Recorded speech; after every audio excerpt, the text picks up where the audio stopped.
anugerah yang besar buat kami Tuhan. Terima kasih Tuhan buat pujian penyembahan yang kami boleh rasakan hari ini.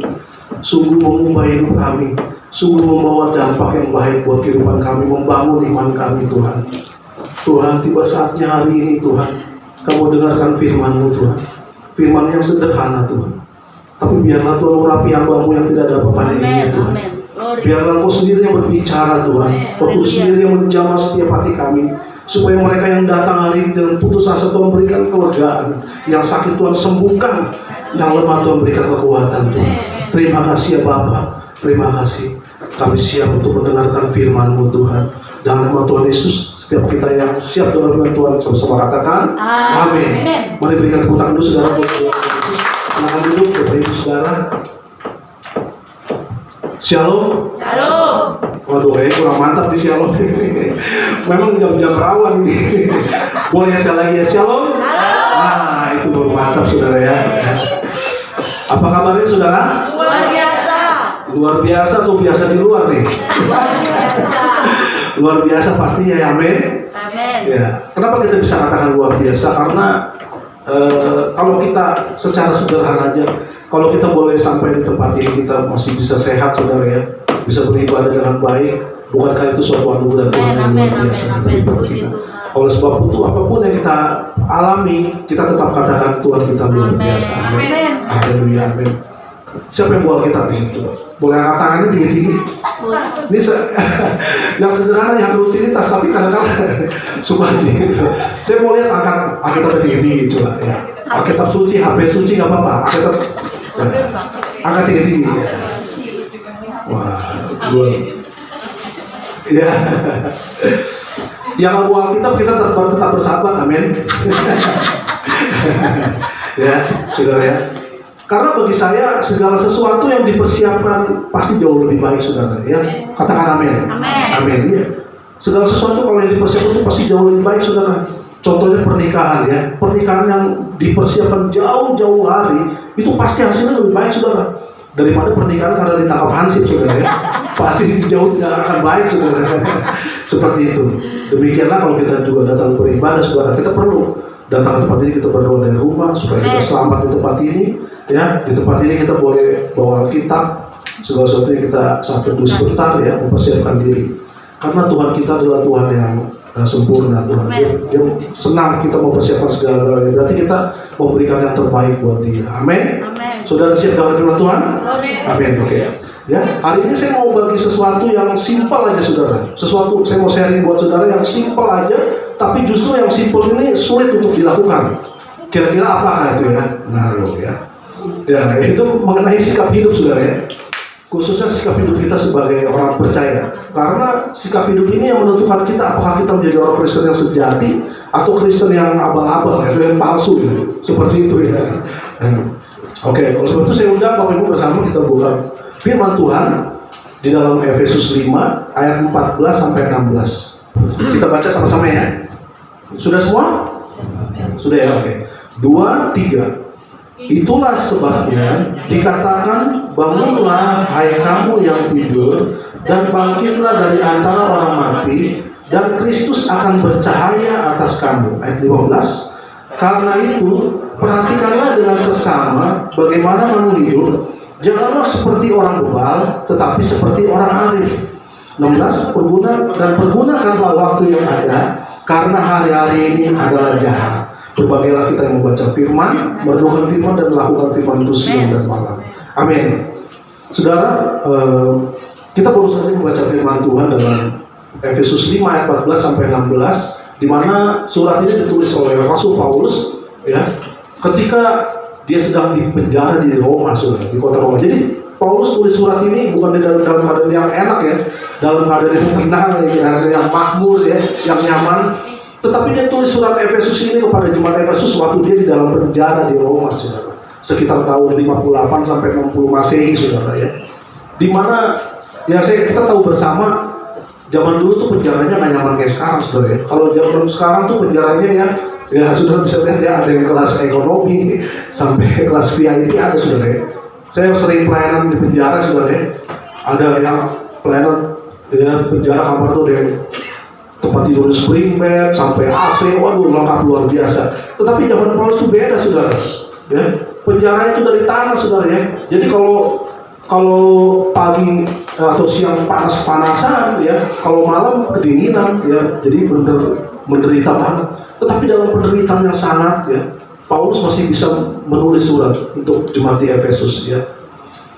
Dan zaman itu, saudara, adalah zaman pemerintahnya kaisar yang sangat terkenal di dunia. Ya.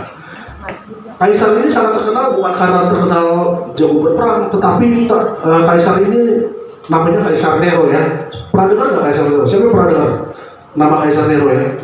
Mungkin kalau sekarang udah jarang yang kasih nama anaknya Nero ya. Saya pernah dengar yang kasih nama tuh anjing biasanya. Saking galaknya tuh anjing dikasih nama Nero. Nah, ini Kaisar Nero sebenarnya. Zaman dulu ada foto jadi patung kayak begini ya. Nah, ini Kaisar Nero. Kaisar Nero ini terkenal karena kekejamannya, saudara. Begitu sadisnya. Satu-satunya kaisar di dunia yang menyiksa anak Tuhan paling banyak adalah Kaisar Nero. Ya, anak-anak Tuhan dibunuh habis-habisan, disiksa, dipenggal kepalanya. Salah satunya murid-murid Kristus yang adalah Paulus. Paulus mati dipenggal kepalanya oleh Kaisar Nero, saudara. Nah ini kalau saudara lihat ya di gambar ini ya kita lihat semua. Di situ ini di semacam stadion. Kalau di sini besarnya kira-kira seperti Gelora Bung Karno begitu ya, besar banget. Itu yang nonton banyak ya, saudara, seperti belalang tuh ya. Orang semua itu banyak sekali, saudara ya, pada nonton. Nah, saudara lihat di bawahnya itu, saudara, ada kakek-kakek, ada orang tua, ada nenek-nenek, anak-anak ya semua. Itu mereka dikumpulin, bukan mau dibagiin sembako, saudara ya. Itu dikumpulin, saudara tahu nggak? Nanti dikeluarkan beruang, singa, macan, makan mereka, saudara, sampai mati mereka dimakan. Nah, ini konteks dari Roma 8 ayat 28. Allah turut bekerja dalam segala sesuatu untuk kebaikan. Padahal pada zaman itu seperti ini, kebaikan yang bagaimana? Coba saudara pikir, ayo. Ya, kebaikan seperti apa ya Mas Paulus? Pada kenyataannya mereka mati dibunuh, saudara, disiksa ya. Nah kalau saudara lihat ada yang disalib ya, bahkan tuh seperti kayak ada asap ya, seperti itu mereka dibakar, saudara ya. Kepala mereka dibuntungin. Itu saya baca kisah sejarah asli. Roma 8 konteksnya ya, itu dibakar, kepala mereka diputusin semua, kemudian dikumpulkan, mereka ditaruh di tiang-tiang kepala mereka, dan pada malam hari dikasih minyak, dinyalakan jadi lampu. Jadi kota Roma menyalanya karena lampunya karena kepala anak-anak Tuhan, saudara. Itulah konteks Roma 8:28. Tetapi kenapa Paulus katakan Allah turut bekerja dalam segala sesuatu untuk mendatangkan kebaikan? Kenapa, saudara? Kebaikannya adalah kalau kita sampai hari ini masih bisa beribadah, kekristenan hari ini masih ada, itu karena darah-darah mereka. Amin, amin. Karena mereka jadi martir ya. Amin. Sebaliknya juga dengan Paulus mati di penggal kepalanya karena dia menjadi Kristen, mempertaruhkan imannya kepada Kristus. Ya. Jadi saya bersyukur bahwa hari ini kita masih bisa ada di tempat ini, amin. Kita masih bisa beribadah dan memuji Tuhan. Kemudian saya mau kasih tahu dulu latar belakang kota Efesus. Nah ini kota Efesus sekarang, saudara ya, udah runtuh begini ya. Tapi zaman dulu kota Efesus ini adalah kota pusatnya agama dan kebudayaan, kota pelabuhan. Saya entar ya belum ya. Saya tuh lama dari kecil tinggal di Tanjung Priok ya, kota pelabuhan ya. Nah saya tahu, teman saya banyak yang kerja di pelabuhan ya. Dia bilang orang pelabuhan tuh waduh bisnisnya kencang, kaya saudara, luar biasa ya, kaya banget saudara. Bahkan kota Singapura itu yang kasih makan dari pelabuhan. Ya, jangan lihat sekarang dia lagi resesi ya. Tapi saudara lihat ya, Singapura itu dikasih makan dari pelabuhan, nggak ada hasil alamnya. Jadi saya percaya kota pelabuhan itu kota yang makmur. Ya. Kota Efesus itu kota pelabuhan, pusat kebudayaan, pusat agama yang luar biasa, ekonominya luar biasa. Secara jasmani ya, ekonomi nyaman. Ya, tetapi, nah salah satu itu dan salah satu ikon di kota itu yang paling terkenal adalah kuil Dewi Artemis Putri. Nah ini seperti ini. Nah ini salah satu zaman sebelum Masehi ya, zaman sebelum Yesus lahir. Ini mereka di kuil ini digolongkan dalam 7 keajaiban dunia, saudara. Waktu sebelum Yesus lahir, tapi waktu sesudah itu ya udah nggak masuk lagi dalam 7 keajaiban. Tapi zaman dulu, bayangkan kota Efesus terkenal sekali, saudara. Ya. Nah, yang bahayanya penduduk mereka setempat itu menyembah, agama mereka tuh menyembah kepada Dewi Artemis, Dewi ini seperti ini. Nah, Nah, kekuasaan Dewi Artemis itu, pengaruh Dewa itu sangat besar Tuhan kepada jemaat-jemaat di Efesus, sehingga mereka nggak suka jadi ada orang Kristen masuk di kota Efesus. Makanya orang-orang Kristen dibunuh, dipenggal. Itu konteksnya Efesus 5 ayat 14, ya. Itu dikejar-kejar sampai ke gua-gua, dibunuh oleh pengikut-pengikut Dewi Artemis yang ada di kota Efesus. Itu tantangan dari luar, saudara. Ya, tantangan dari luar. Kemudian ada lagi yang dari Kaisar Nero, jajar-jajar yang luar biasa. Kemudian pengikut-pengikutnya juga jahat luar biasa. Itu tantangan dari luar. Nah, tantangan dari dalam, saudara. Tantangan dari dalam apa? Nah, jemaat Efesus, jemaat yang tidak berbuah. Ya, terus sama jemaat saling berantem, ya, saling ya berantem lah, macam-macamnya, ada yang bagaimana ya, berantem lah, saling menjatuhkan, ya kan, pecah. Jadi saya heran kalau sekarang banyak gereja pecah. Dari zaman dulu udah pecah-pecah mulu, dari zaman rasul-rasul, saudara. Iya, itu konteks di Efesus. Itu gereja pecah, nggak jadi berkat, saling memenjarakan, bayangkan. Sesama jemaat kayak kita gini nih, berantem, bisa tiba-tiba dimasukin penjara, seperti itu. Tidak ada kasih di dalamnya. Makanya Paulus katakan kekristenan di Efesus itu, ya, di ayat 14, itulah sebabnya dikatakan bangunlah hai kamu yang tidur. Kekristenan di Efesus itu bukan cuma tidur, tapi hampir mati. Secara jasmani badan mereka ya sehat-sehat aja, orang-orang ya daerahnya sungguh makmur secara jasmani, tetapi secara rohani mereka mati. Makanya Paulus katakan bangunlah hai kamu yang tidur rohani dimaksudkan di sini. Dan bangkitlah dari antara orang mati dan Kristus akan percaya atas kamu. Tidak ada solusi lain, saudara. Mungkin lanjut. Jadi kebanyakan lanjut ya. Jadi kebanyakan mereka tuh menjadi seperti itu karena mereka lupa tujuan Tuhan menciptakan kita apa. Kalau kita kembali lagi, kenapa orang bisa jahat, orang Kristen bisa jahat? Karena kalau kita tahu pencipta manusia, Tuhan ciptakan manusia dalam Kejadian 1:26 supaya manusia Tuhan. Tujuan Tuhan menciptakan manusia supaya menjadi serupa seperti Kristus. Pada dasarnya seperti itu, supaya manusia di luar sana bisa melihat karakter Kristus dalam hidup kita. Itu tujuan Tuhan ciptakan manusia. Tetapi ketika manusia jatuh dalam dosa, kehilangan. Terus ya, nah, waktu pertama Tuhan ciptakan manusia, ada 4 hal yang Tuhan taruh dalam diri manusia pada saat penciptaan. Yang pertama adalah free will atau kehendak bebas. Ya, kehendak bebas ini bukan berarti bebas berbuat apa aja, enggak, saudara. Bebas, kita bebas dalam koridornya Allah, ya, bebas melakukan kehendak Allah, itu maksudnya bebas. Kemudian turun dikit ya, kemudian yang tadi ya, kemudian kerajaan Allah ya, saudara ya. Ya, kingdom of God. Dalam kerajaan Allah itu ada cara kerja Allah, pemerintahan Allah. Makanya manusia bisa memerintah ya, bisa berkuasa itu karena Tuhan yang taruh loh. Makanya manusia nggak boleh sombong. Semuanya tuh Tuhan yang taruh loh pada dasarnya. Ibaratnya komputer, kita komputer bolong dimasukin semua di dalamnya gitu, diisi sama Tuhan. Kemudian relationship, hubungan. Manusia ada nggak yang hidup sendiri dari zaman dulu sampai itu puluhan tahun, ribuan tahun, nggak bisa kan? Itu Tuhan yang taruh. Makanya kita harus berhubungan. Manusia bisa berhubungan, Tuhan yang taruh. Kemudian ada glory of God, kemuliaan Allah. Ya, di dalam kemuliaan Allah itu ada kehendak, pikiran, perasaan, hati Allah. Itu makanya orang yang bertobat, dia pasti memiliki kehendak dan pikiran, perasaan, hati Allah.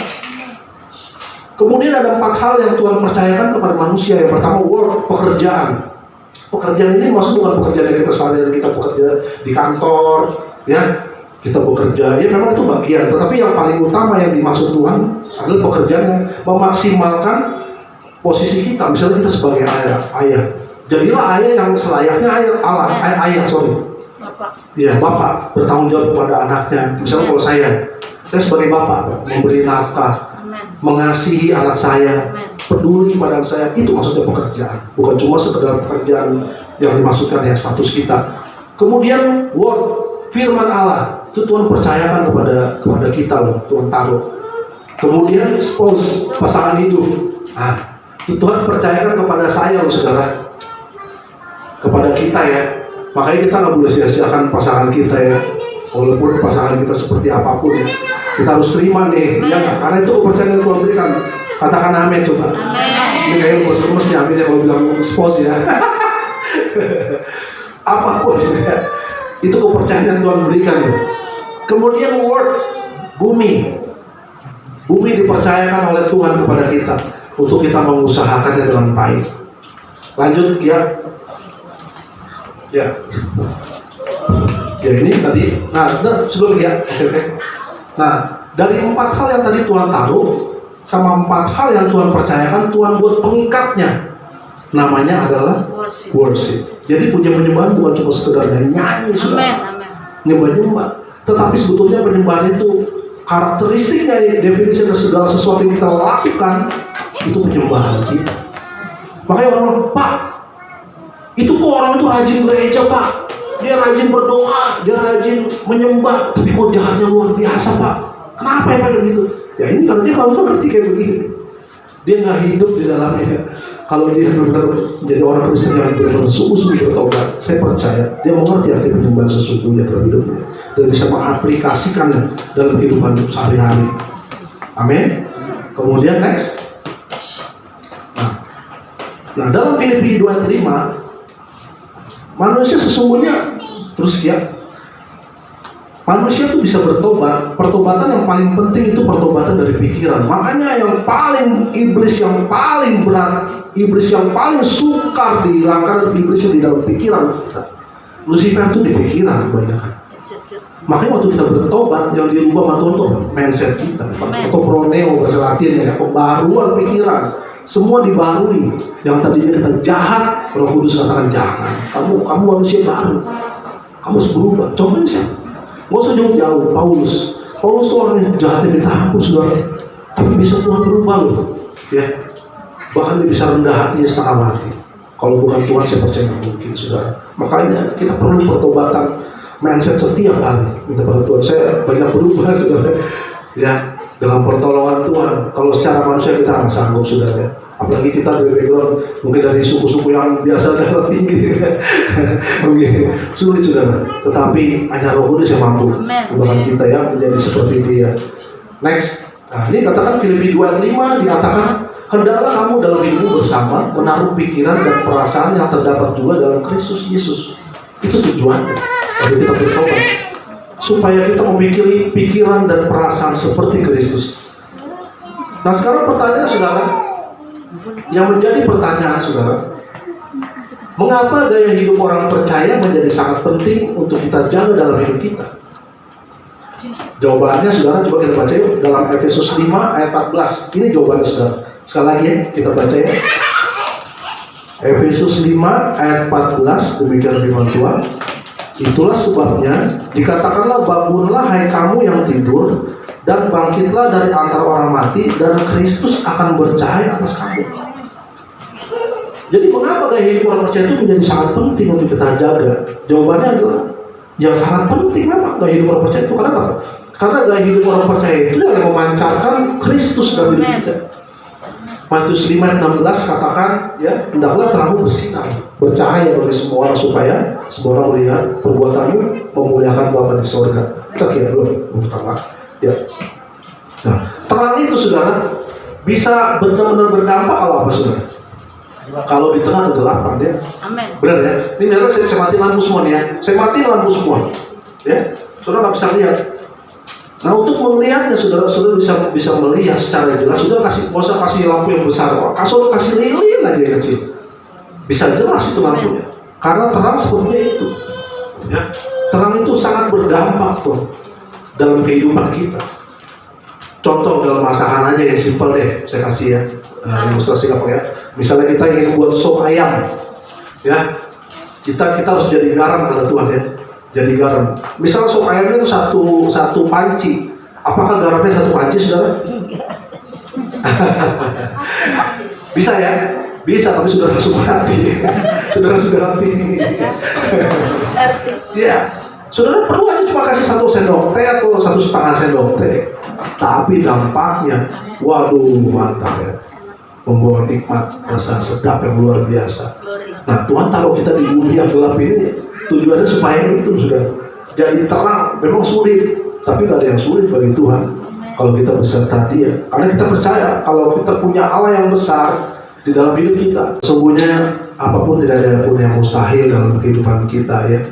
Oleh sebab itu, jadilah berkat, jadilah terang dalam setiap kehidupan kita. Sekarang saya mau tanya saudara, apa hebatnya jadi orang Kristen? Ada yang tahu nggak kira-kira? Ini pertanyaan simpel. Apa hebatnya jadi orang Kristen ya? Pasti ya. Ya, pasti betul, amin. Hebatnya ini agak konyol dikit, tapi sangat masuk ya. Ya, ada dua ya. Kenapa kita hebat jadi Kristen? Yang pertama, karena kita punya juru selamat sejati, namanya Tuhan Yesus Kristus, amin. Ya. Yang kedua, karena kita makan babi, amin. Ini orang ini udah tergendam kayak ini.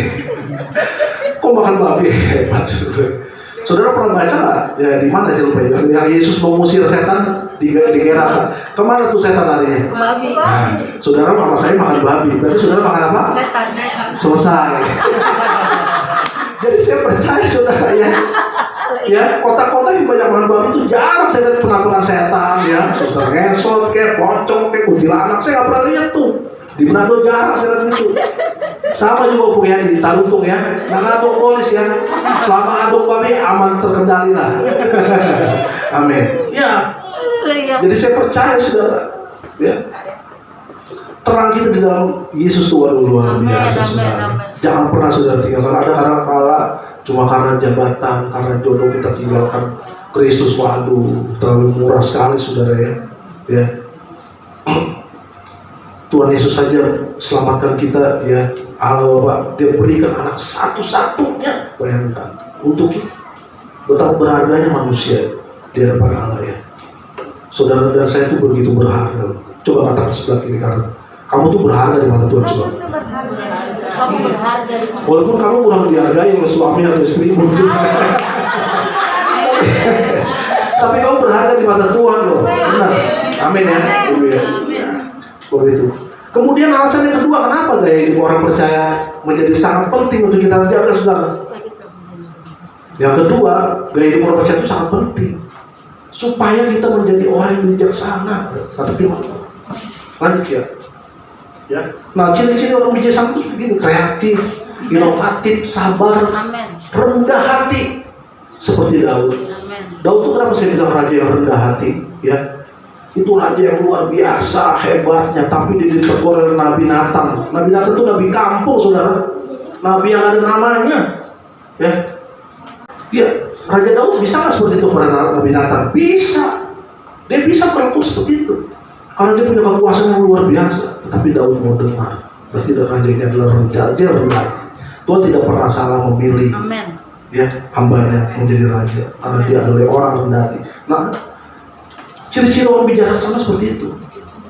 Kemudian ya, next. Nah, lanjut next. Nah, kita baca saudara ya dalam Efesus 5:15. Di sini katakan, karena itu perhatikanlah dengan seksama bagaimana kamu hidup.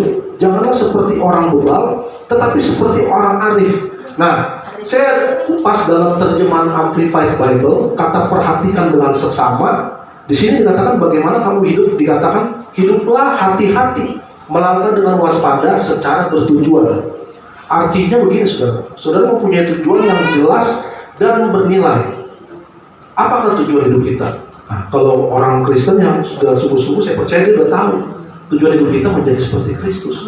Tetapi bagi orang yang Kristen yang setengah-setengah, yang nggak sungguh-sungguh, kebanyakan mereka tuh lebih egois. Tujuan mereka tuh kebanyakan ya untuk menyenangkan hati dia sendiri dan keluarganya.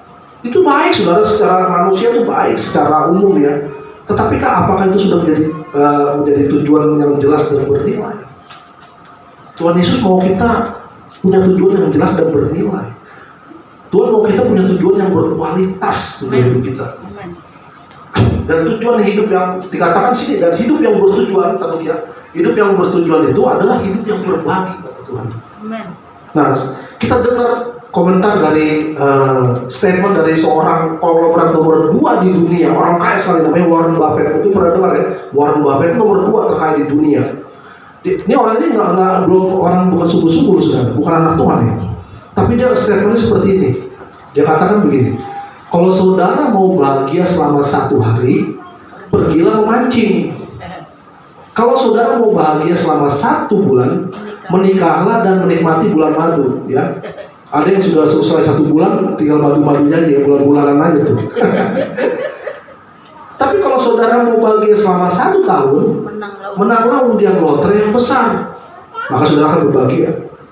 Tetapi kalau saudara mau bahagia selama-lamanya, tolonglah orang lain, bantulah orang lain, berbuat baiklah kepada orang lain. Amin, amin, amin. Glory. Ini orang yang nggak kenal Tuhan aja dia tahu kalau kita mau bahagia seperti apa. Bukan kata sih bilang Matius 5:16 ya, hendaklah terang bercahaya. Terang itu dari dalam diri kita. Seharusnya kita harus memancarkan terang itu kepada orang lain supaya orang itu melihat perbuatanmu, mereka memuliakan Bapa di surga, saudara. Itu yang paling penting. Selanjutnya next. Kemudian saudara yang terakhir saudara ya, saya nggak usah ngomong saja saudara. Mengapa gaya hidup orang percaya itu sangat penting? Dalam Efesus 5:16 kita baca saudara ayat yang terakhir. Di sini dikatakan, dan pergunakanlah waktu yang ada, karena hari-hari ini adalah jahat. Nah, alasannya kedua mengapa gaya hidup orang percaya itu sangat penting? Sangat penting saudara, karena gaya hidup orang percaya itu menentukan masa depan kita. Amin. Ya, Yeremia 28. Nah, ini dikatakan apakah artinya pergunakanlah waktu? Tadi ayat 15 ya, pergunakanlah waktu yang ada. Nah, bangsa Yunani adalah bangsa yang mencintai hikmat saudara. Ya, oleh sebab itu mereka sering mencari makna hidup karena mereka begitu teliti memperhatikan hidup. Oleh sebab itu, ya bangsa Yunani itu bangsa yang senang berfilsafat ya. Maka filsuf dunia itu dari Yunani semua, Aristoteles ya, Socrates ya, banyak dari mereka semua ya. Itu mereka memperhatikan kata-kata yang teliti, kata-kata yang penting itu mereka punya kata-kata. Nah, dalam kata Yunani waktu itu ya, kalau bahasa Indonesia waktu itu waktu ya. Ya cuma 1 kata, tapi kalau orang Yunani paling sedikit mereka punya 3 kata untuk waktu. Yang pertama hora. Hora itu kalau bahasa Inggrisnya hour, sudah itu ya. Nah, itu adalah waktu yang bersifat nominal atau sesuatu yang bisa dihitung dengan hitungan detik. Contoh, 60 detik menjadi 1 menit, ya 61 menit menjadi 60 menit ya, jadi 1 jam. Ya itu hora. Kemudian yang kedua adalah kronos. Kalau sudah pernah dengar istilah kronologi, itu dari kata kronos, saudara, dari kata Yunani, adalah waktu dalam aspek yang berurutan. Contoh dalam tahun 2017, 2018, 2019, 2020, waktu yang berurutan itu kronologi. Tetapi kata waktu yang diambil yang ada di Efesus 5:16 yang dimaksud adalah kairos. Waktu yang dimaksud di dalam Efesus 5:16 adalah kairos. Kairos itu apa saudara? Kairos adalah waktu yang istimewa atau kesempatan. Amen. Atau pemberian Tuhan yang tidak selalu ada. Amen. Kalau saya berikan contoh saudara, kairos itu seperti kita di tempat ini saudara sebenarnya. Yang simpel aja ya. Ya. Waktu Tuhan itu kairos. Tapi yang kalau boleh kita supaya kita bisa nangkep ya, kairos itu seperti ini. Jadi Tuhan, saya mau kasih contoh, saudara Tuhan mau memberkati kita di mana di jam misalnya sekarang jam berapa? 3. Ya 3:30 ya, sempat lewat ya. Di jam 3:30 di GPDI El Gibor ya, Cakung ya. Tuhan mau memberkati berkatnya, memberkati kita. Tetapi Tuhan mau memberkati hanya jemaat-jemaat yang datang pada jam 3:30. Tempatnya di GPDI El Gibor, tempat lain tidak. Itu kronos. Betul. Ya. Cilakalah kalau engkau tidak ada di jam 3:30 di tempat ini, ya engkau tidak ada di jam segini, maka engkau tidak akan mendapat berkat. Contoh seperti itu, kairos. Ada banyak saudara pahlawan-pahlawan iman yang mendapat kairosnya Tuhan. Salah satunya tadi saya katakan Raja Daud, ya. Raja Daud itu kan dapat kairosnya Tuhan. Dia seorang gembala. Saya pikir dia gembala yang besar, saudara. Waduh, Tuhan pikir ya. Dalam pemandangan manusia ternyata Raja Daud cuma gembala beberapa ekor doang, saudara, nggak banyak. Tapi kenapa Tuhan pilih? Karena Daud dekat dengan Tuhan. Ya, itu. Dia dekat sama Tuhan, saudara. Tuhan tuh dekat sama Daud. Ya. Tuhan sangat dekat sama orang yang rendah hati, yang mengasihi Tuhan. Dari bayangkan dia dari mengalami pertolakan waktu dipilih, ya, dipilih jadi raja. Dia nggak dipilih sama keluarganya sendiri, bayangkan saudara. Ya, kakak-kakaknya dipilih. Saya pikir nih.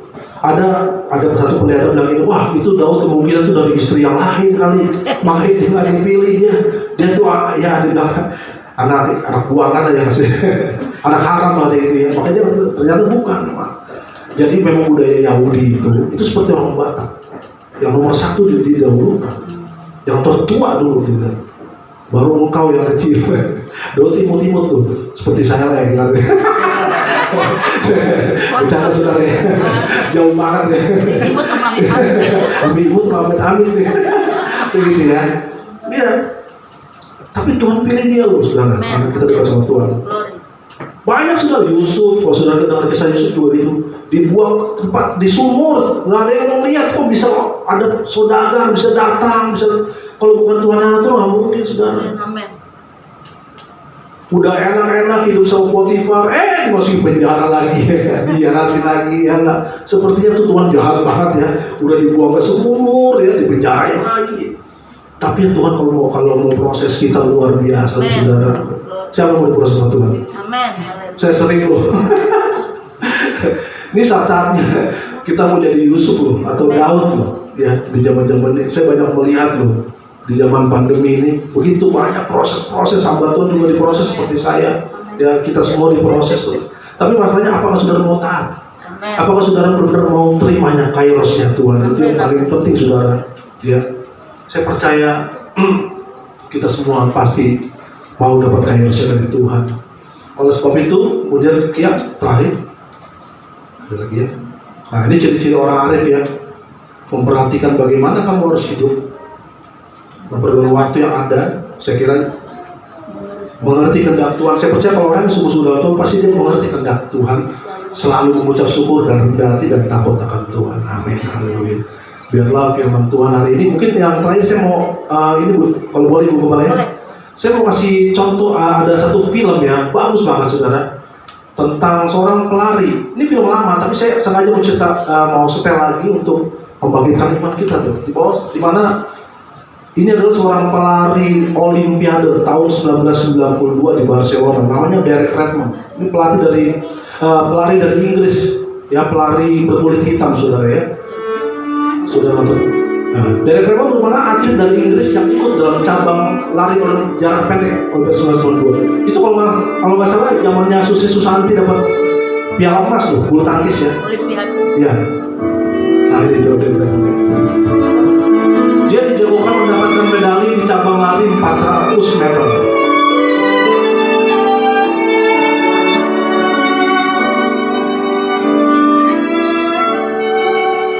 Awalnya pertandingan berjalan seperti biasa.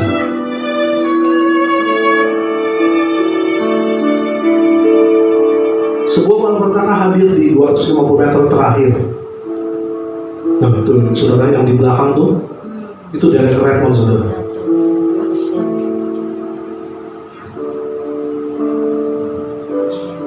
Betapa kencang waktu dia saudara.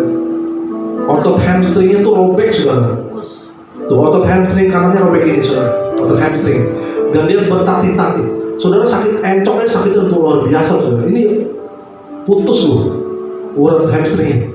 Namun sejenak dia ingat perkataan ayahnya bahwa seorang pria sejati harus menyelesaikan apa yang sudah dimulainya. Dengan tertati-tati Derek memutuskan untuk menyelesaikan pertandingan. Tuh saudara, sakitnya luar biasa saudara. Dia bisa pelan-pelan Derek menyusuri lintasan larinya sambil terus menahan rasa sakit. Saudara itu sakit, dia senang sakit yang luar biasa saudara. Tiba-tiba ada seorang pria dari pinggir lapangan berlari menerobos petugas keamanan.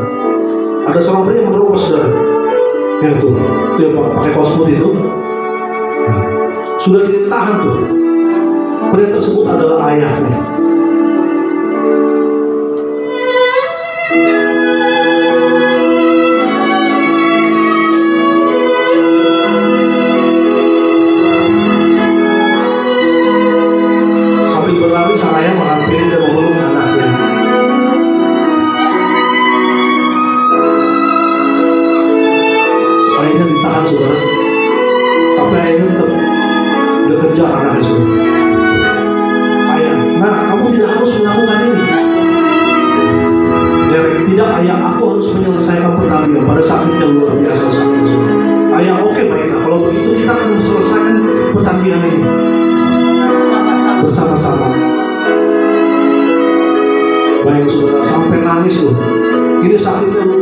biasa saudara. Kalau saya sih mungkin sudah pingsan kali ya saudara ya. Tuh lah mereka digotong yang mainnya.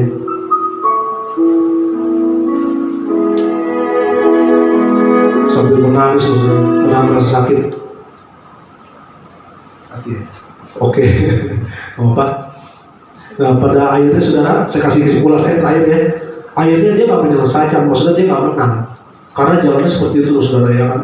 Pelari itu masih kenceng-kenceng. Dia nggak menang, tapi ada 60.000 orang yang menonton pertandingan itu.